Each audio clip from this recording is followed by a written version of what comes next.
mon projet, c'est un projet d'optimisation de la rénovation. Alors quand on parle d'optimisation, on parle souvent de différents systèmes.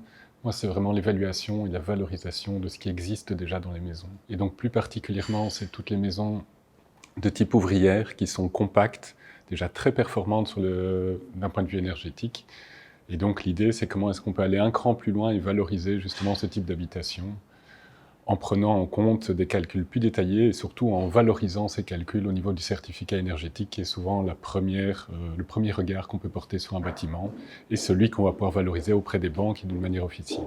Notre public cible, c'est essentiellement les communes pour promouvoir quelque part un habitat qui traverse toute la dorsale wallonne, on va dire vraiment le milieu ouvrier, et surtout les citoyens, parce que les postes qui sont liés, et qui sont souvent les plus coûteux, qui sont tant les châssis, le sol et les charpentes dans les maisons mitoyennes, sont souvent mal évalués pour une faute de temps, faute de connaissances ou faute de valorisation dans un certificat PEB et représentent des coûts qui mettent à mal la rénovation complète. L'idée, c'est d'informer, mais essentiellement peut-être via les plateformes de rénovation ou le citoyen directement via les guichets de l'énergie ou les cellules d'énergie de ces différentes villes et de les inciter à valoriser justement la qualité intrinsèque de ces différents bâtiments. On va en profiter essentiellement, on va essayer de travailler conjointement avec le futur passeport bâtiment pour pouvoir rentrer justement des valeurs plus précises.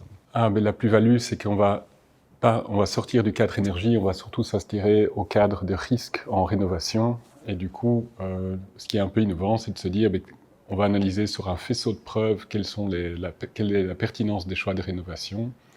Et on va essayer d'intégrer en premier plan, mais donc tout ce qui est stratégie, salubrité. Et en profiter justement pour enclencher une démarche sur le long terme.